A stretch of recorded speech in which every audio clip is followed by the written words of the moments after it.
Welcome back, listeners, to the Business podcast, where we talk about business, identity, and the parts of work no one puts on their LinkedIn profile. I'm your host, and as always, and today's conversation, listeners, is about something many of us quietly wrestle with. What happens when your career looks successful but feels wrong? You might be doing everything you were told to do, getting promoted, earning well, building a reputation, and yet inside, something, something feels off. Not broken, not dramatic, just misaligned.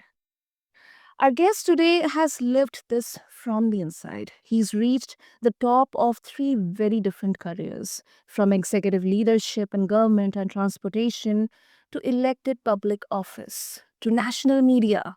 And along the way, he noticed a pattern. People weren't failing at work, they were successful at work that didn't match who they actually were. He is now the author of Find Your X Factor, Follow Your Personal Treasure Map to Purpose, where he challenges the idea that career success automatically equals life fulfillment.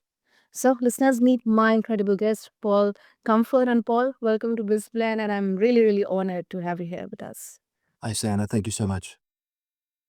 Okay, Paul, let's begin with your own journey, your own experiences. I mean, you have worked at the very high levels and in so many industries, multiple industries, and for me, I mean, if I look from my perspective, it's a huge success story. But you talk a lot about people who look successful and still feel empty. So, how did you personally realize that, like, success and misalignment, they are not the same? Sorry, alignment are not the same thing. Yeah. Yeah. Thank you. Yeah. So I live near Washington, D.C., and I spent most of my career working in government and transportation. I was CEO of the MTA in Baltimore, the transit system there, and the statewide transit agency. I've been an elected county commissioner, which is local government here in America. I've been county administrator, which is like the CEO of the county government. And I've also been, I have the world's number one public transportation podcast heard in 100 countries called Transit Unplugged and a TV show as well. And along that time, what I have noticed is that people flourish when they're operating at what I call their X factor, which is the intersection of their interests and their abilities. A lot of Mm. times, young people or even middle-aged people might be told, "Oh, follow your dreams, do what your dreams and your passion are." But I believe that's only one part of the equation. If you only follow your dreams and you don't have any abilities in those areas, you won't succeed. You'll become a failure, disillusioned, etc., most likely. But if you are able to find that intersection between your interests and your abilities, or what you're able to get good at, and focus in on that area, that's where you feel a great sense of success. So Mhm. that's the background and context for your question, which is how could you achieve greatness, let's say at your work or whatever, but maybe not feel fulfilled? Well, that would be because maybe you're doing something that you're good at, but if you're not really interested in it, then you're probably only doing it for a paycheck. You're working for the weekends, you're working to fund your hobbies, and Yeah. hobbies are a good indicator of what your interests are. So, to answer your question directly, you could have focused in and learned how to be a great accountant, let's say, gone to school. But if it's not really where your passion is, if your passion is motorbike racing on the weekend or fly fishing, or whatever, and your interests are in that area and you're just doing this for a paycheck, you can be making good money, but still feel unfulfilled inside. And that's what I think is a lead up to what some people call a midlife crisis, right? You get in your 40s and you're like, wait a minute, this isn't what I wanted to do. And then you start making sometimes, not wise decisions. So that's what the book addresses largely is how to follow that treasure map in your own heart to Mhm. find a place where those two intersect. Hmm. I really love that because it's not about taking sides or dismissing one of the two. I mean, because society, like, tells us if it is paying well, don't question it. Somewhere down the line, even I also kind of think similarly. But then, what you're suggesting, Paul, is inner exhaustion. It is data. It is not weakness, and misalignment, it doesn't have to always feel like crisis. It can be like slow emotional leak. Like, the job works on paper, but then your energy doesn't match it anymore. Yeah, that's right. Yep. Yeah, and that's a good telltale signal, right? That Mhm. perhaps you're not operating in your X factor is if you wake up on Monday mornings and you're like, I gotta go to work today, and you're miserable. Then maybe it's time to do some self examination, right? And that's what the book Find Your X Factor talks about. Hmm. Okay, we will definitely explore that in the conversation, listeners. But before that, Paul, you work with people who feel stuck in careers like they have outgrown. So, in in your experience, is there any specific factor, reason which actually keeps people in their misaligned careers, like the money, the stability, or identity, or fear? What exactly is that? Yeah, that's a great question. So, yeah, a lot of people get stuck in a career because perhaps that's where they started, right? And as they say, the tree grew from where the apple fell. So, I remember back early in my career, um, I wanted to be involved in government. I knew that from an early age. I felt like government's where I could help make a difference in people's lives. And so I ran for office when I was 21, county commissioner, and I didn't win. I think that people thought I was too young for it. Um, and I tell the story in the book too. But afterwards, I met a guy on the campaign trail. His name was Irving, and he was the head of the county office on aging, helping the elderly. And he asked me, "Hey, Paul, we have a transportation position coming up, a brand new position. We run vans to take people to the doctors and to other appointments, shopping, et cetera, and to our senior centers. And we need somebody to manage that. I've only got a 1 year grant, but I think you'd be good for it if you want to apply for it." And I said, "You know what? I think I would love to do that. I really want to be in local government. I just ran for county commissioner. And so this will give me a chance to do as my full time job, helping people in local government." So now, Sana, here I am, 38 years later, still in that same industry. Now, it was not an industry I chose.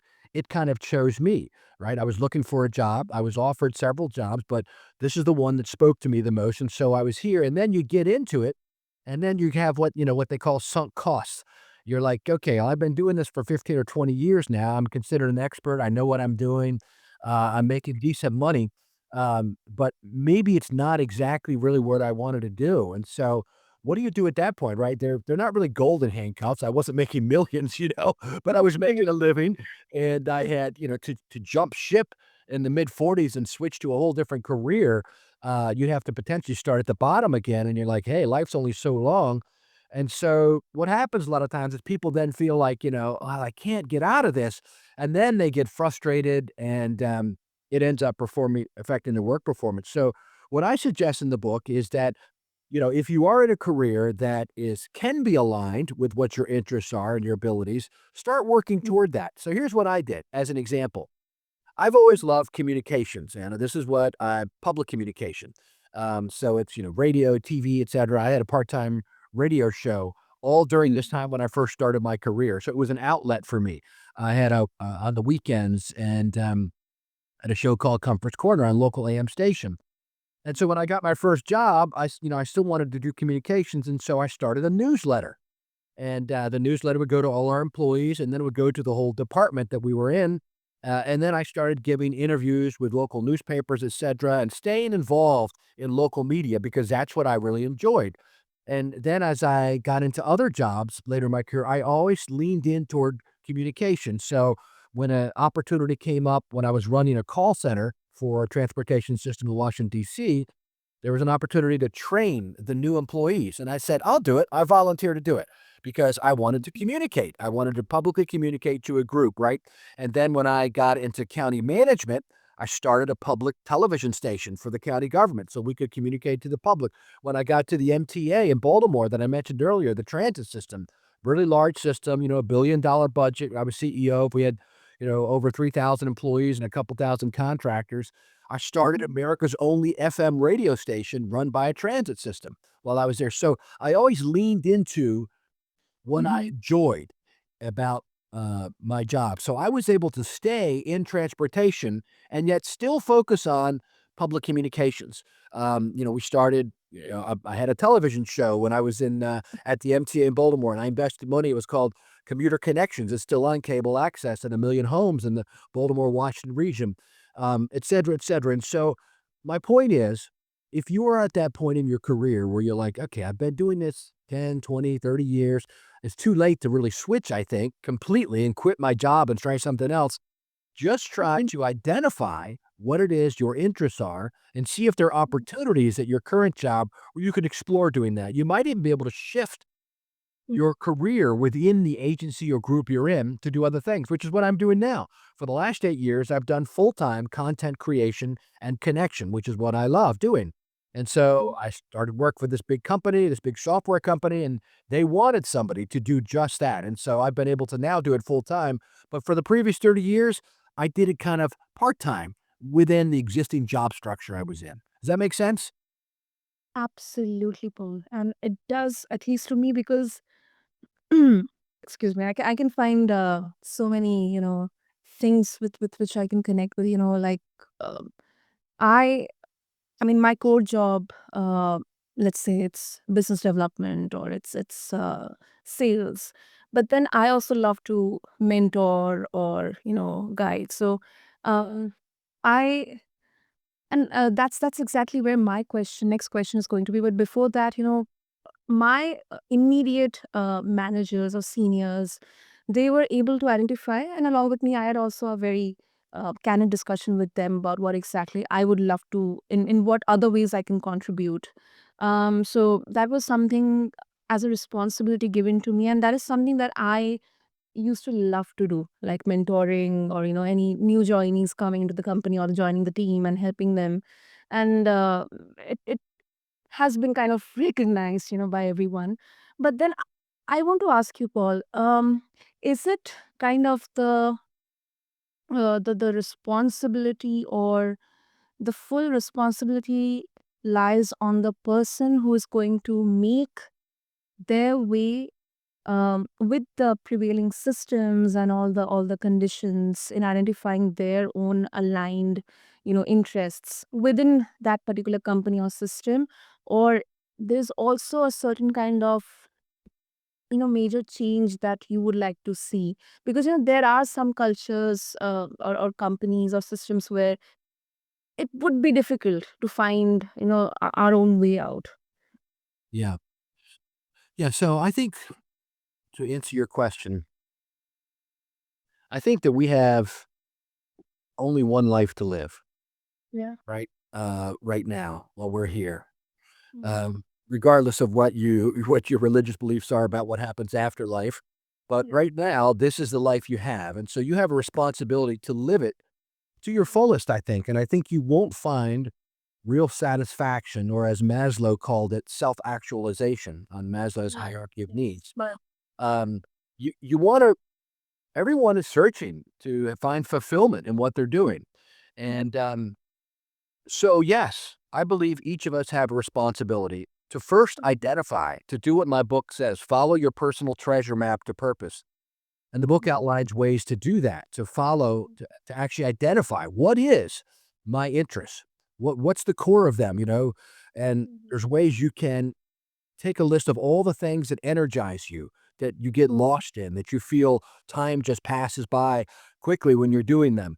And you feel fulfilled. You do it for free. It's your hobbies. You do it nights and weekends, etc. And you take those and you're able to kind of boil them down to their essence. And then you look at what people come to you for. Maybe you're mechanical, maybe you're an artist, maybe you have an ability to speak well in front of audiences that a lot of people are afraid to do that. And or you can identify what your skill sets are. And then you figure out where they intersect. So I think yes, you have an obligation to yourself to live your life as fulfilled as you can be. And a big part of our life is our job. We spend a third of our life and maybe half of our waking life for a lot of us on our job. And so you want that part of your life to be fulfilled. You don't want to just kind of live for the weekends, I would think. At least I don't. And so that's why I wrote the book to help people kind of take charge of their own course in life. And you don't have to make, in my opinion, drastic changes necessarily unless you're miserable at your job and you can't stand it and all that kind of stuff. Then I think you got to look at what else is there. But what we were talking about just prior to this was the ability to take stock of who you are, Mhm. where your interests lie, where your abilities lie, and then find that opportunity in your work to start moving toward that. That's what I think. Yeah, that makes sense, Paul. It makes sense. And I think it also challenges the idea that people stay because they are lazy or unmotivated. I mean, it sounds more like they stay because they have invested too much of themselves to imagine a different version. And then, of course, there are social pressures which cannot be discounted here, of like family expectations or professional reputation, sometimes ego. Uh, so it's not just changing or switching jobs; it's changing the story of who you are. Yeah, I love that. Yep. Yeah, I think life sometimes has a way of getting away from us, right? uh, Yeah. family obligations, before you know it, you open your eyes and you're in your 40s. Then before you know it, you're in your 50s. Your kids are grown up. And so Mhm. you wanna stop every now and then and make sure do a self check-in, am I happy with where I'm at? Is my life am I feeling fulfilled? What am I really chasing? What's the deeper motivations behind how I make decisions? There's a gentleman, Malcolm Gladwell, who wrote a book called Blink that I love, one of the best books I've read in a long time, and it talks about how we make these assessments in the blink of an eye of people and situations, and it's all based on this, integrated background we have, and so my suggestion to folks is to not let life go by in being unfulfilled. In order to become the very best version of you, you need to understand who you are. That's the start. Mm. Mm. And you don't get that by flipping through Instagram or TikTok, and spending hours and hours and hours you're not gonna do a lot of self-exploration there. That's a mind-numbing experience, and, instead, it will oftentimes you occupy your mind with things that aren't important, and before you know it, your life is by and you didn't really do what you wanted to do. And my book is designed to help you think, for yourself and not let your mind be captured by mindless, numbing entertainment. Absolutely. No doubt in there. No doubt in there. And Paul, about your book, I mean, it talks about finding your X factor, and it's inspiring, but then it can be vague to some people. So, what exactly do you mean by X factor? I mean, how is it different from just, supposedly like people would interpret, okay, finding your passion or finding something different within you? Right. Yeah, so the subtitle of the book is Follow Your Personal Treasure Map to Purpose. And those of you who have ever seen a treasure map know that the treasure is usually marked with an X, a red X on the treasure map, right? You see TV shows or maybe you've actually been on a treasure map hunt yourself. The treasure is always marked with an X. So that's what it refers to. It refers to that spot, that intersection. It has multiple meanings. Not only is it the mark that's normally on a map for a treasure, but it also shows intersecting two lines, an X does. And in the book early on, I showed that, one part of the X, one line of the X represents your interests or what energizes you. And the other line on the X that intersects it represents your abilities. So there may be things that you are good at, but you've never really developed them. You have a natural inclination for them, but you've never really developed them. And so the idea here is figure out what it is you're good at, uh, Mhm. which is the one vector on the X, and then figure out what it is your interests are, boil them down to their core components, and then see where they intersect. So if my expertise is in public transportation systems, let's say, because I've worked in it for 30 years, and I've worked in the public and private sector, and I've done many jobs in the industry, and I know it very well. And my interest is in communications, networking, building relationships. So, where do they intersect? Transportation and communications intersect on my podcast, Transit Unplugged. or in my TV show, or in the books. I've written 6 books on public transportation, or in live events that I host around the country. I'm just booking one now, in Boston in a couple months with 4 of America's top public transportation CEOs. I'll have them on stage and a CEO roundtable. So I found the spot where my interest in communication intersects with my abilities on transportation and government, and that's where I can flourish and succeed. And so every day when I wake up, I feel like I'm being paid to do my hobbies. That's what it means to find that X factor. Wow, I really love that, Robert, because it's redefining it because a lot of people, I mean, we are good at things that, we would secretly hate, like, like um, assuming competence equals calling. But this is like framing the X factor more like a pattern, as you mentioned, the roadmap is a treasure map. Like what naturally pulls you in, what feels internally alive. Like even if you are physically maybe feeling tired, but then when you do that thing, you feel like this internal spark, like this invigorating spark within you. And even when it's hard to do, but I think that really feels more practical than just saying, "Oh, follow your passion, do what you love," which can sound unrealistic to people with mortgages or responsibilities. That's right. Yep. It takes some work. I've started a website, findyourxfactor.ai, where people can go and find out more. We're going to be putting up some tests where you can test yourself and analyze what is my interest, what are my abilities. That'll help you kind of go down that journey some. So yeah, it is. It's my goal with the book, and even with being here on your podcast, is to share with people that your life can be more than what it is now, and you don't have to really. Um, on the back of my book, it says, "This book is not about starting over. It's about uncovering what has been there all along." That's kind of what you mentioned there. So this book is more about uncovering what's already kind of hardwired into you. Your interests and abilities are already there, no matter how old you are, whether you're 18, just trying to figure out where do I want to go with the career, what do I want to do with my life, what's my purpose in life, whether you're halfway through and you're realizing, this isn't fulfilling, or whether you're at the end of your career and you've had a great career and you want to know what's now. I'm 60 years old. I've worked 35 years. I'm ready to kind of retire or from my full-time gig. What am I going to do next? The analyzing of yourself will help you figure that out. You don't need to, in my opinion, go to talk to someone else about it. You can figure it out on your own. You can find your X factor and live in a state of fulfillment and really bliss every day with joy in your heart because you're doing what you were made to do. That is your X factor. Mm. Yep. Yep.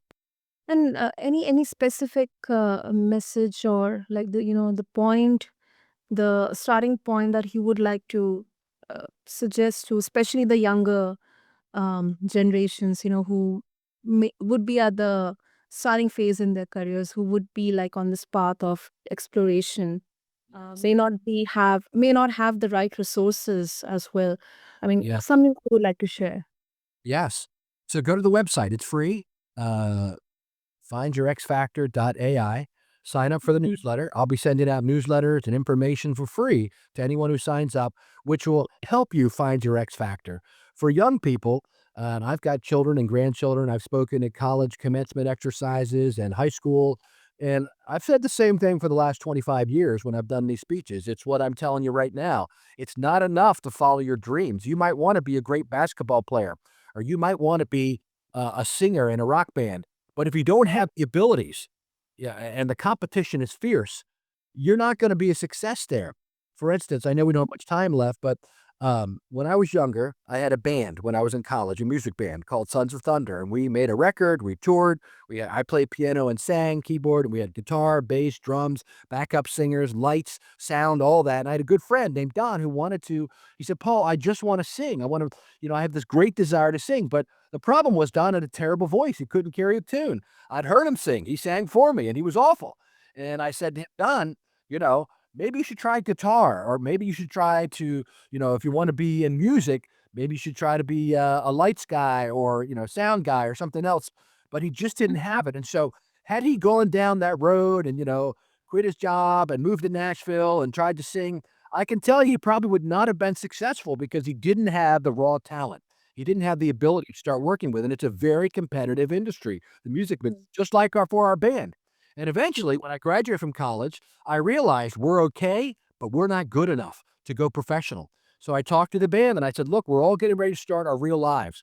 We've spent a lot of our time and energy, practicing and traveling to play gigs, but we know we're not that good. We're average and we're not going to make it. So let's just say it was a good run. We had a good time and call it off. And so we did. We broke up the band. It was like the first real adult decision I made, in my life where I had to stop something that I loved doing, but I knew we could not make it as a career. Now, I've kept playing music. I play at church. I play for senior centers. I, played for weddings and all that kind of stuff. So I've kept music in my life, but as a hobby, because I know I'm not good enough to compete full time as a full time musician. So that's what the book for young people also tells you is that you need to analyze what it is you're willing to put in the time. Now, had I been willing to take, lessons for 10 years and become super good? Yeah, I had taken some lessons, but at that point, I did not have the time nor the capacity to become that much better at that skill of playing piano and singing. So I knew I couldn't do it full time, so I set it aside and focused on my career. And so you have to make some wise decisions. You may like fishing, you may like hunting, you may like race car driving, you may like basketball, all these things, but you got to analyze what am I good enough at or can get good enough at that I can go pro. And you may have to start doing it on the side as a hobby and then work it in. Yeah, yeah. I think that's a very practical, sensible, responsible take on this because I mean, I've seen an entire generation driven by just following our passions, picking up a guitar, and then realizing that this is not something that would put food on their table, and not something that will make them stand out. So yeah, it's a very Yeah. big. Yeah. So Mhm. so I would just encourage people if you're interested in this, if this conversation kept your interest and you're interested in finding out more, simple thing to do is just go to, findyourxfactor.ai and, sign up for the newsletter and we'll send you a test that you eventually in the next couple months, we're going to have one developed. The book itself is published on August 11th. It's being published by Morgan James. You can get it. You can pre-order right now on Barnes and Noble or Amazon or anywhere else you get your books. And I look forward to hearing from you. Send me a note on findyourxfactor.ai, and I'm happy to communicate with you as well. Absolutely. Listeners, there you go. You heard it from Paul. And what I'll do is, as I always do for all of you, is have all these details mentioned in the show notes so that you can easily reach out to Paul. He can easily also get hold of his book, Finding Your X Factor. And I mean, Paul, thank you so much because this has been such a grounded conversation about something, people usually only think about late at night, like when the world is quiet and the questions get loud. Yeah. So thank you so much. You're welcome. So, listeners, what I'm taking away is this: career alignment isn't about quitting your job tomorrow or today. It is about asking better questions today. Not how do I look successful, but does my work match who I am becoming? And if someone listening feels stuck but afraid to move, I think let's start with these questions because you don't have to burn your life down to change direction. And thank you everyone for tuning into this blend. Until next time, this is your host Sana, and I'll catch you in the next episode of this blend. Thank you.